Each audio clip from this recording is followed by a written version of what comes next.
Bien, vamos a retomar la clase. Habíamos quedado, en este caso, todos me escuchan bien, ¿cierto?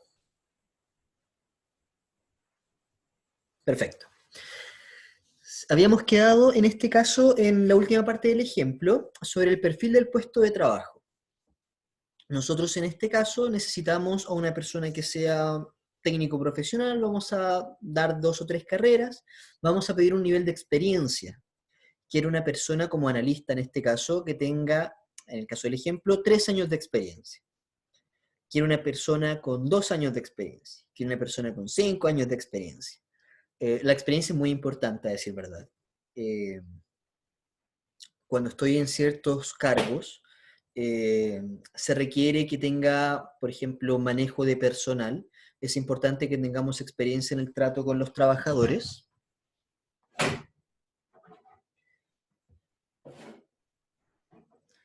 Perdón, estaba controlando el fueguito de la estufa atrás mío. Y en base a eso, nosotros planteamos cuántos años requerimos. Recuerden el caso de Claro, recuerden el caso de Pepsi, que ojalá, o sea, perdón, de Coca-Cola, que ojalá sean personas sin experiencia. También hay ciertos puntos que nosotros podemos requerir que dice que no es excluyente o deseable. Por ejemplo, yo quiero contratar a un administrador público, como yo, deseable, magíster en gestión de personal. O sea, una persona que ojalá tenga un magíster, pero como dice deseable, no es excluyente. O sea, no voy a botar a la basura todos los currículum de los administradores públicos que no tengan el magíster, sino igual los voy a considerar, pero van a tener menor puntaje. Eh, y habilidades. Deseable manejo de software Softland. Deseable manejo o conocimientos en contabilidad. Deseable experiencia en departamento de finanzas, etc. ¿Ya? Entonces, básicamente, yo lo que creo cuando hablo de los pasos de reclutamiento es esta especie de planilla, que es lo que aparece. Esto más o menos es lo que tiene que aparecer como mi carta guía para pasar a la siguiente etapa, que es de selección. Esto es lo que yo voy a requerir como estándar mínimo. Vamos a pasar. Profesor, Sí. solamente cuando dice no excluyente, ¿qué quiere decir eso? Que no, ahí no. Ah, ya, no, no hay problema. Cuando hablamos de que no es excluyente, quiere decir que aún así me sirve el currículum, pero mejor si sí lo tienes. Por ejemplo, yo necesito a un vendedor, ¿ya? Lo caso más típico. Pero quiero que este vendedor también esté en la caja. Entonces, vendedor con, ojalá, experiencia en caja, pero no es excluyente. Es decir, que si llega una persona a la entrevista o llega una persona que manda su currículum y que no tiene experiencia en caja, yo igual la voy a llamar o la puedo llamar. No O es, puede quedar, no va a o quedar puede quedar fuera del proceso. seleccionada, ¿Cómo? o puede quedar seleccionada y capacitarla también. Efectivamente, si me gusta mucho la persona, digo, bueno, la capacito yo, no hay problema. Por ejemplo, ¿qué sí es excluyente? A lo mejor el perfil profesional, la información profesional. Yo necesito, sí o sí, que la persona que va a ocupar el puesto de trabajo sea ingeniero, tenga un título profesional. En el sector público, para ocupar ciertos cargos, necesito que la persona sea profesional, sí o sí. Entonces puedo tener una persona con 10 años de experiencia, pero como no tiene título profesional, no puedo seleccionarla. Aunque yo quiera, no puedo. Eso es Ya, excluyente. A eso se refiere el término. ¿Se entiende más o menos ok. la idea? Sí, la entendí claramente. Maravilloso.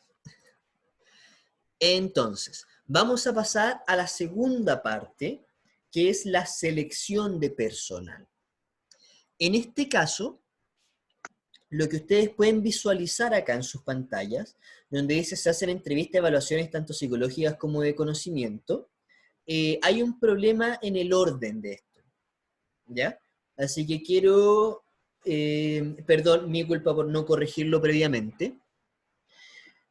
En este caso, cuando nosotros hablamos de recursos humanos, tenemos más de un autor que ha escrito de recursos humanos. Tenemos muchos autores, muchas personas que nos hablan de recursos humanos, muchos cursos.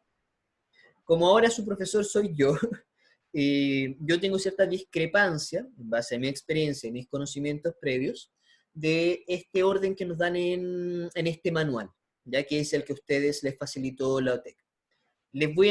Se los voy a explicar acá y les voy a decir el orden que debiese ser.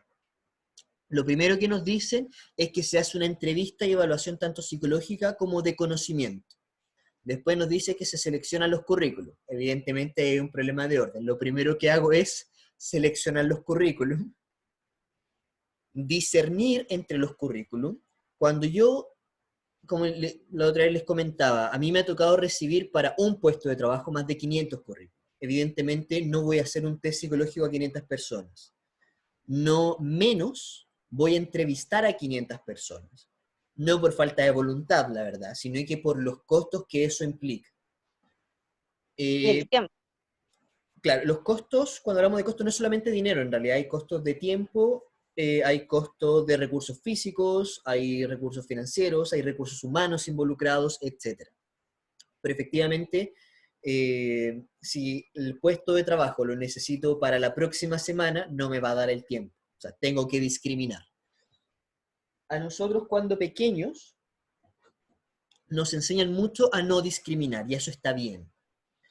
Pero el mundo real discriminamos todos los días, desde que nos subimos a la micro y elijo dónde sentarme, con quién hablo, etc. Y en los puestos de trabajo se discrimina. Pero tenemos que ver en base a qué vamos a discriminar. La primera discriminación que vamos a hacer es en base al currículum y la información que éste nos presenta. Por ejemplo, cuando a mis estudiantes que están recién salidos de cuarto medio, me toca revisarles sus currículum, lo primero es que no me pueden presentar un currículum con faltas de ortografía. Menos que están postulando un puesto administrativo donde nosotros tenemos que escribir, redactar y comunicarnos. Entonces, son pequeños detalles que de verdad ayudan mucho en un currículum. La forma. Entonces, como les mencionaba, una persona que en sus habilidades me decía que la tenía que contratar porque era muy simpática. No sé qué logro es ese. Entonces, lo primero que hago es discriminar por el currículum. Si yo necesito ocupar el cargo de gerente de operaciones, y me llega el puesto, sin desmerecer por supuesto, pero tiene que tener cierta conexión, de una persona que estudió arquitectura, no me sirve para el área administrativa porque no estudió algo relacionado con esto. Entonces, voy a discriminar en este caso por la profesión, voy a discriminar por la experiencia. Me dice que trabajó 2 años con personas a cargo de gente, pero yo estoy pidiendo mínimo 3 años. Por lo tanto, como no cumple con mis requisitos, ese currículum también lo voy a eliminar. En fin, voy a dejar los currículums que cumplen con los requisitos que yo estoy solicitando. Yo he visto, me ha tocado, yo en lo personal no estoy de acuerdo, pero me ha tocado trabajos en que llegan los currículums, esto fue hace muchos años, así que llegaban físicamente los currículums, y el gerente en este caso decía, déjame solamente los currículums de la Chile y la Católica y el resto elimínalos. Le da lo mismo si tenían magíster, le da lo mismo la experiencia, solamente le interesaba la universidad de procedencia. Yo no estoy de acuerdo, pero tampoco es que esté mal, porque las universidades forman acorde a un perfil en particular. No tiene por qué ser malo. Como le digo, el mundo discrimina y tenemos que saber convivir un poco con eso y si a nosotros no nos gusta, tratar de no hacerlo, por supuesto.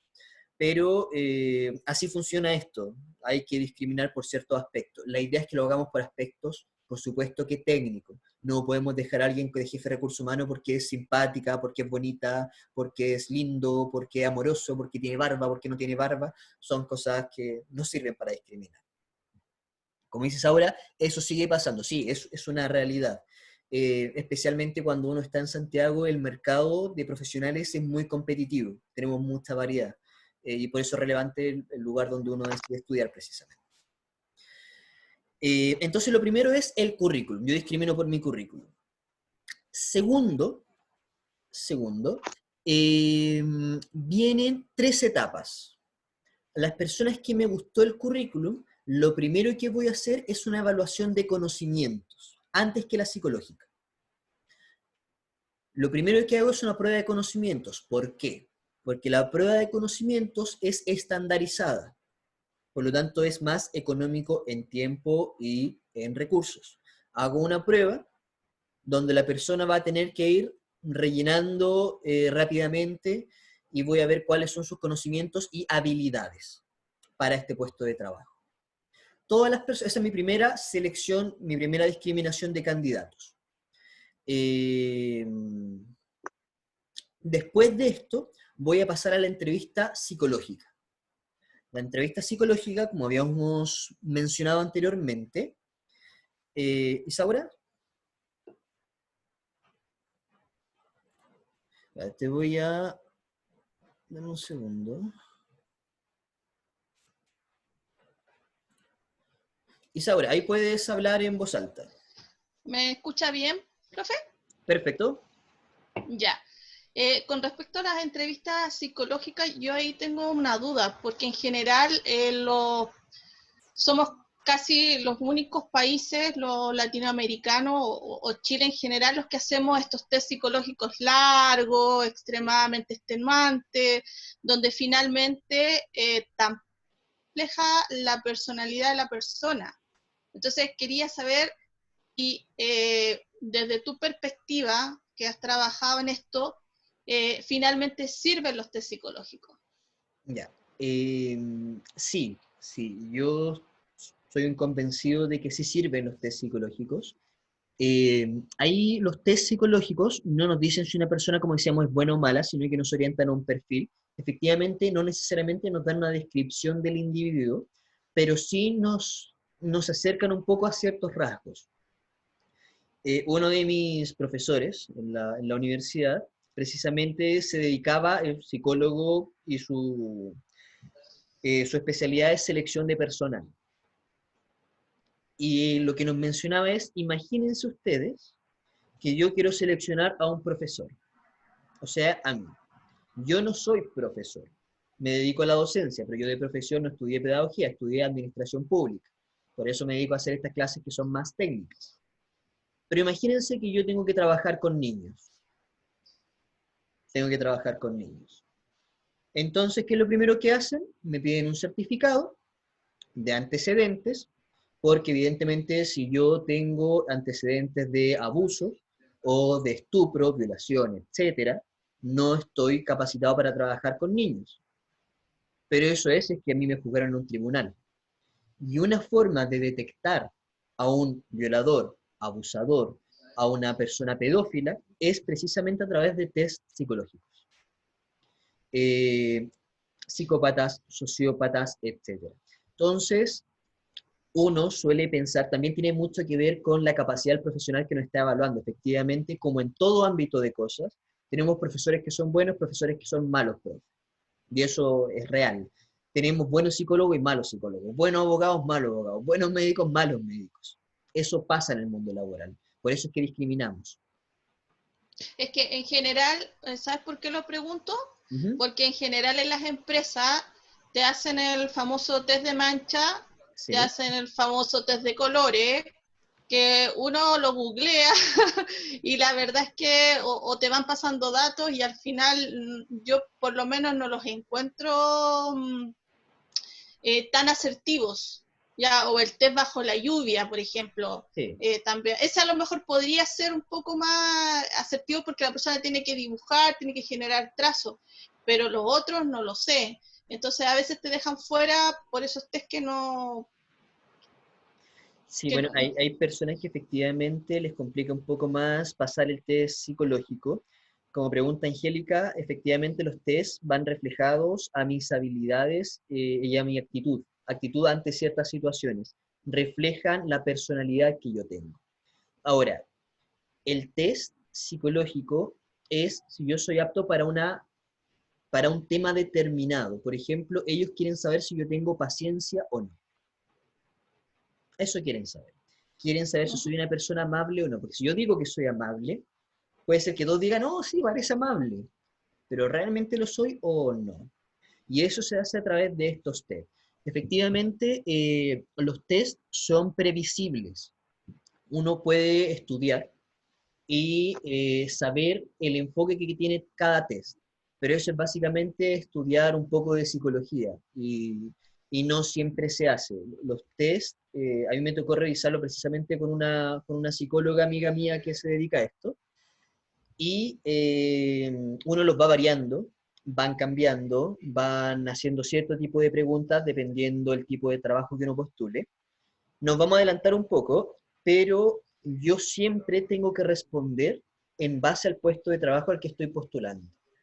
Si estoy postulando para ser jefe de, evidentemente, durante el test psicológico, cuando me hagan preguntas, tengo que demostrar que mis decisiones van enfocadas hacia el liderazgo.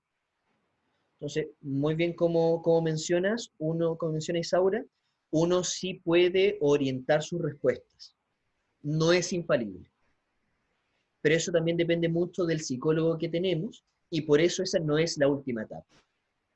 Después, las personas que pasan el test psicológico, sí o sí vienen las entrevistas. No sé si ahí quedas más o menos reflejado a lo que se refiere Isaura, o quieres que lo sigamos conversando. Es que, por ejemplo, perdón que me extienda un poquito. Por ejemplo, a mí me enviaron un test psicológico vía online, ¿Ya? en donde había una parrilla y tú tenías que rescatar la carne en cierta cantidad de tiempo. Entonces te salían carne y salchicha.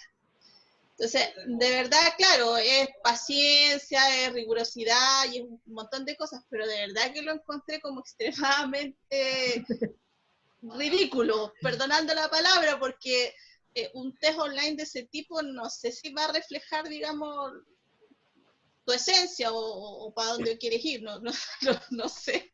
Sí, no, se entiende, pero básicamente eso es lo que hacen, independientemente de nuestra opinión personal, y claro, a lo mejor no se aplica en todo el mundo, pero Sirven. pero sí, en cierta forma nos Ya. ayuda a discriminar. Nosotros, lo primero que hacemos es establecer cuántas personas quiero que pasen un poco. Por ejemplo, para la entrevista quiero 20 personas. Entonces, si al test psicológico pasaron 50, elimíname a 30, por ejemplo.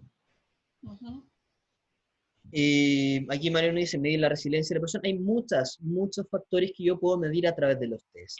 Tu rapidez para tomar decisiones, puedo medir, como digo, tu nivel de empatía, nivel de amabilidad, puedo medir cómo resuelve las situaciones de conflicto, etc. Profesor, Resiliencia lo hice por el dedo mínimo. ¿Quién está hablando ahora? entonces,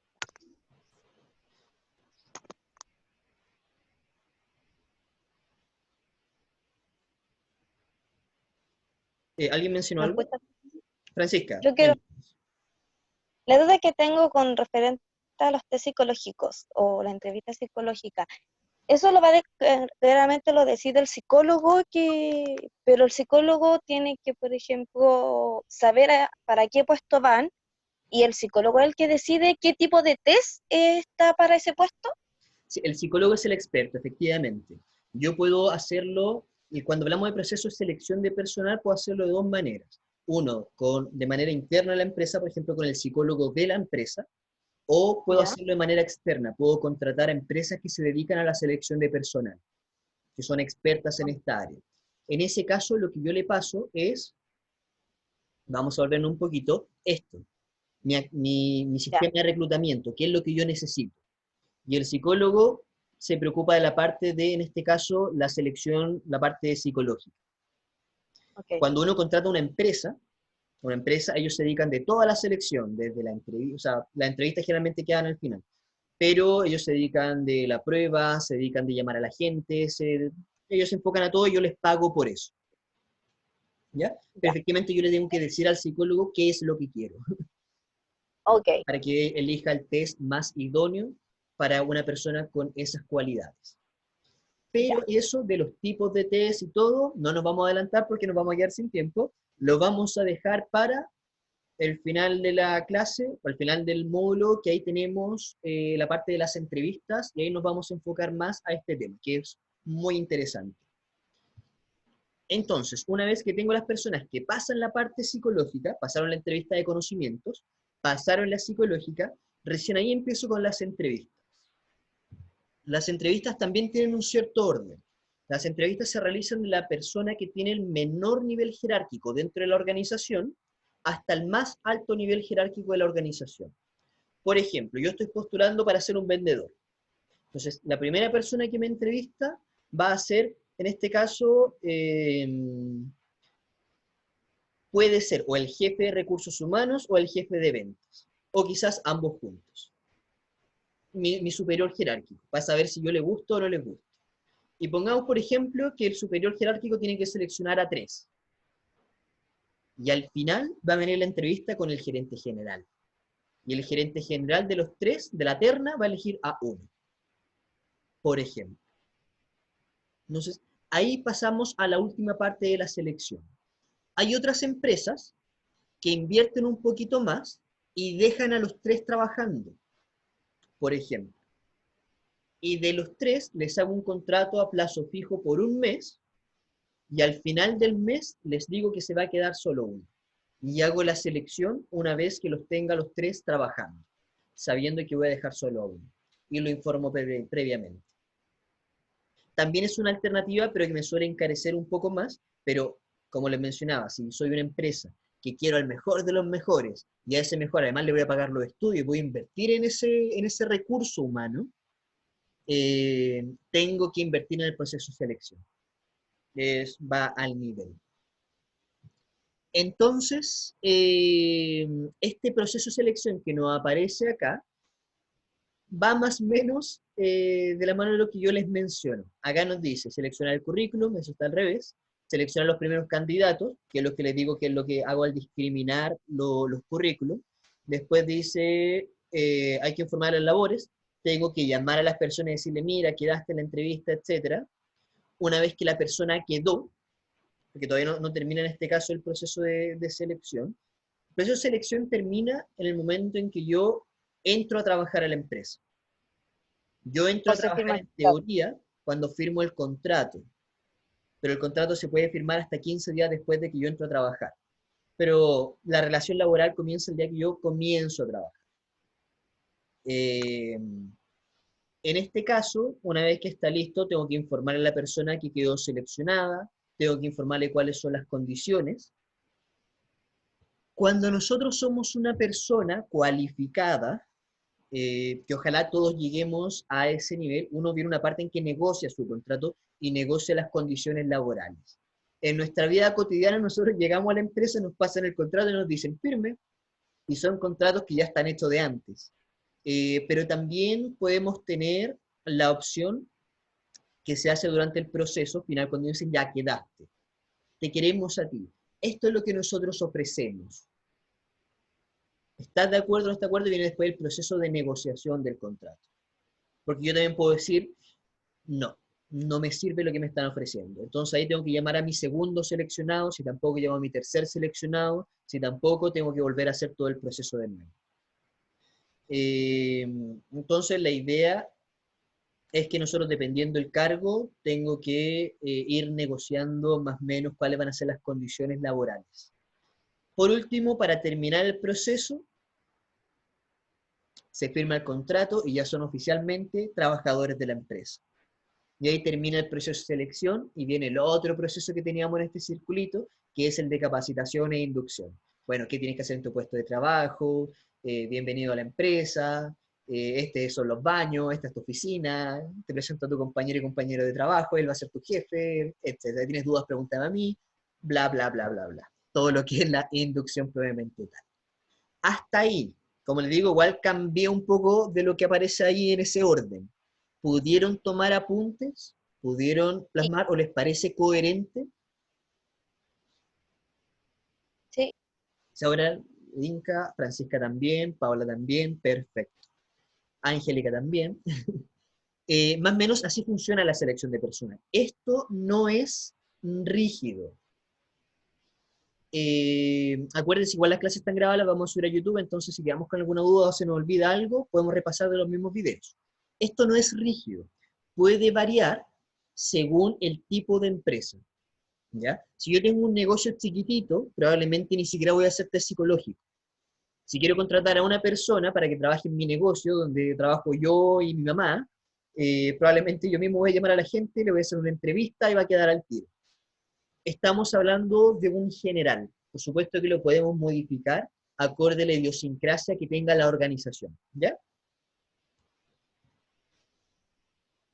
Entonces, antes de pasar al liderazgo, les voy a mencionar algo que aparece en el manual, que no aparece en las diapositivas. Yo tengo entendido que ustedes les mandaron el manual, que tiene que ver con los participantes de los equipos de trabajo. ¿Ya? Vamos a retroceder un poco en el tiempo. ¿Por qué lo mencionamos ahora? Porque si yo tengo un equipo de trabajo, ¿ya? Puede ser que esté buscando una persona para integrar este equipo de un perfil en particular. Imaginemos que Francisca, nombro mucho a Francisca porque es la persona a que le veo la cara, vamos a imaginar que Francisca quiere hacer un emprendimiento. Y ella tiene todos los conocimientos técnicos y administrativos, pero la Francisca no sabe mucho de redes sociales. No sabe mucho de publicidad, no sabe mucho de esto de los concursos de Facebook, Instagram, de que uno puede pagar para aparecer mejor en las redes sociales, de vender un poco su idea. No se maneja en la idea del marketing. Entonces quiere una compañera, alguien que le ayude en este emprendimiento y formen un equipo de trabajo. Entonces ella va a hacer un proceso de selección para un compañero de trabajo, para su emprendimiento. Y en este caso puede requerir a una persona con ciertas características en particular, que para eso nos sirven un poco los test psicológicos. Entonces, lo que nos dice un poco el manual es qué tipos de participantes tengo en los equipos de trabajo. Que esto se asocia también a los tipos de cliente, a los tipos de personas y rasgos que tienen las personas. Por ejemplo, en el mundo existen personas que son agresivas, especialmente en Santiago. Tiene que ver con un contexto social, tiene que ver con un contexto de transporte, tiene que ver con una lógica, no necesariamente que la gente nazca agresiva, pero sí nuestro contexto nos hace ser un tanto agresivos. Y a lo mejor esa persona no me sirve para lo que yo estoy buscando. ¿Se acuerdan del ejemplo del profesor de música? ¿Cómo resolvía sus conflictos? ¿Golpeando a sus clientes o amenazándolos de golpearlos? Evidentemente una persona así no me sirve para ciertos trabajos. Entonces vamos a tener personas que son agresivas, vamos a tener personas que son más receptivas, vamos a tener personas que son un poco sabelotodo. A nosotros a veces nos cuesta un poco decir, ¿sabes qué? No tengo idea, no lo sé, tengo que averiguarlo. Entonces esas personas que a veces nos responden todo y no tienen el conocimiento técnico, más que ayuda, nos pueden generar perjuicios. Entonces tengo que también tenerlo presente. Tenemos personas que son demasiado habladoras. Está bien que yo hable porque estoy haciendo la clase, alguien tiene que hablar acá. Pero ¿qué pasa si no estamos haciendo la clase? ¿Qué pasa si en realidad estamos en una conversación, estamos haciendo una entrevista y yo estoy haciendo la entrevista y no tengo tiempo de hacer las preguntas porque la otra persona le pregunté cuánto era 2 más 2 y me está contando lo que pasó a su abuelita? Entonces, son detalles que tengo que tener presente. Tenemos personas tímidas, personas que les cuesta un poco explayarse. Por ejemplo, puede ser que una persona tímida no me sirva para la venta, pero una persona tímida me sirve para reponedor. De hecho, hasta mejor que sea tímido, mejor que no hable con nadie y solamente haga su trabajo. Entonces, hay veces que necesito ciertas características de persona para puestos en particulares. Me sirve que el cajero sea una persona súper habladora, súper positiva, Quizás no mucho, porque pienso que el cajero no hable tanto con los clientes y lo atienda rápido, porque tengo uno solo. A lo mejor necesito un vendedor que sea más dicharachero, pero el cajero necesito que sea un poquito más cortante. Entonces, ciertas características que tengo que tener presentes cuando hago mi proceso de selección. Tenemos personas que son apáticas, personas que son desinteresadas, que en realidad tiene esto. ¿Se acuerdan que yo les comentaba a esa vendedora? ¿Tienes este producto? Sí. Y en realidad no está ni ahí con vender, completamente desinteresada en su labor. Está el preguntón persistente, ya, pero ¿de verdad es así?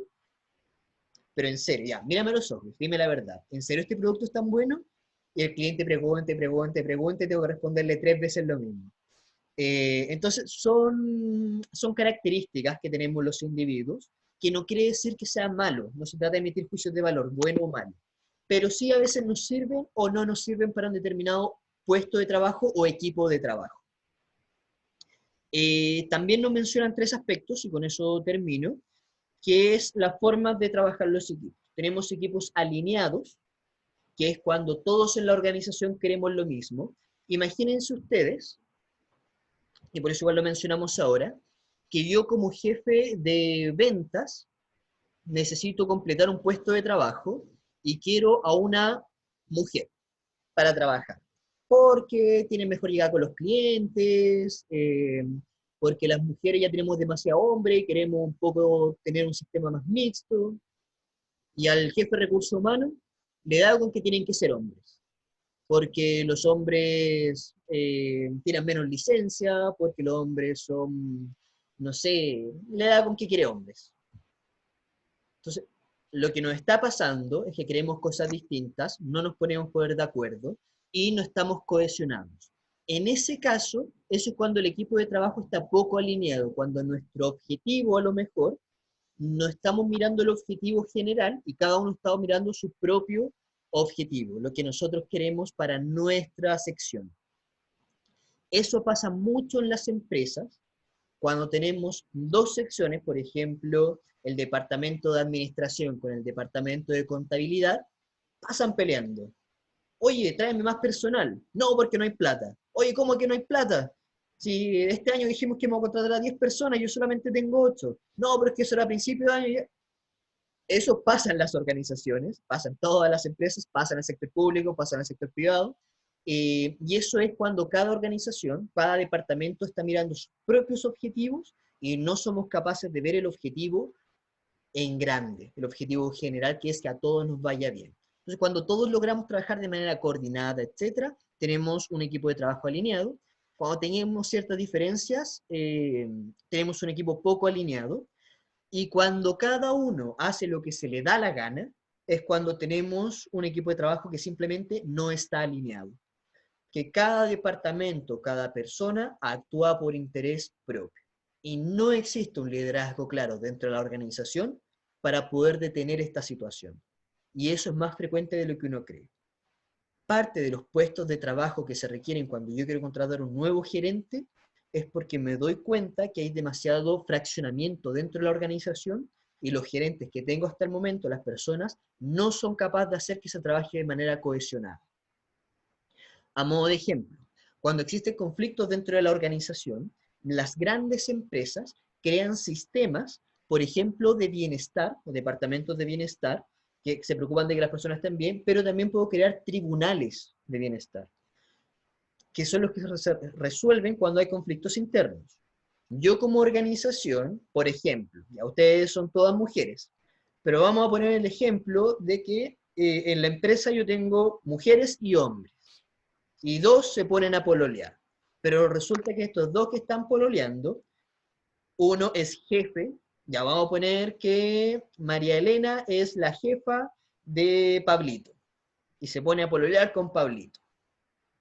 Y María Elena además tiene que evaluar a Pablito. Entonces María Elena terminó con Pablito y lo evaluó con un 1 en su calificación final de desempeño. Y Pablito fue, puso un reclamo y dijo, no, porque ella es mi ex y por eso me evaluó mal. Yo hice bien la pega. Tenemos claramente un conflicto de interés y eso está desalineando el clima organizacional y el trabajo en equipo. Todas esas Como situaciones... ¿Sí? Se pierde el objetivo.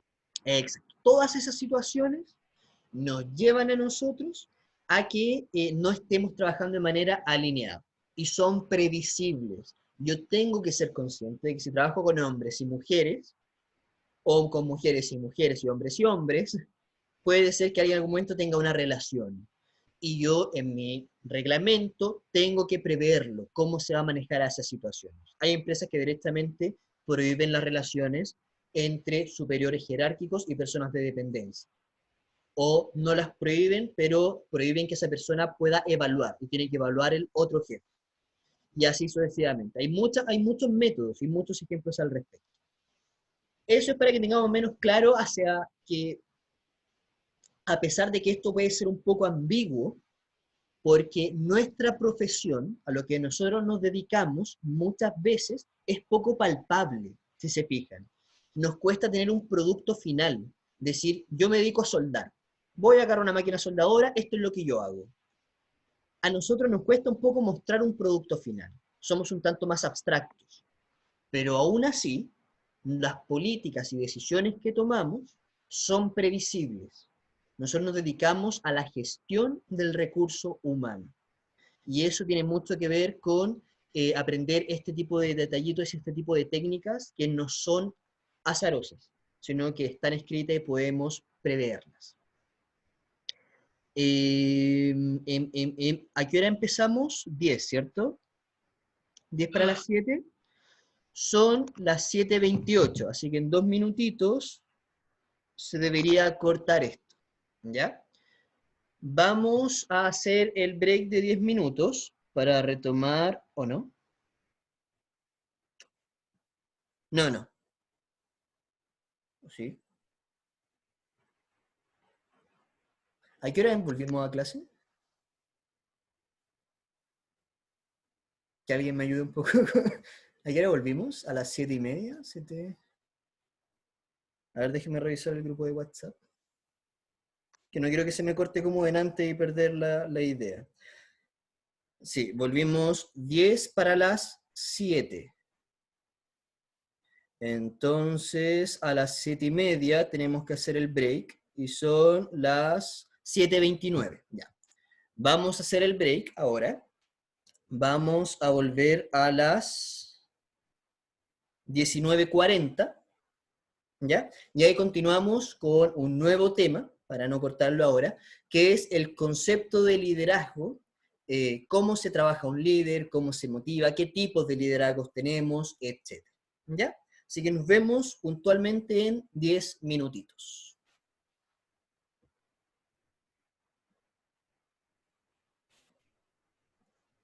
Vamos a...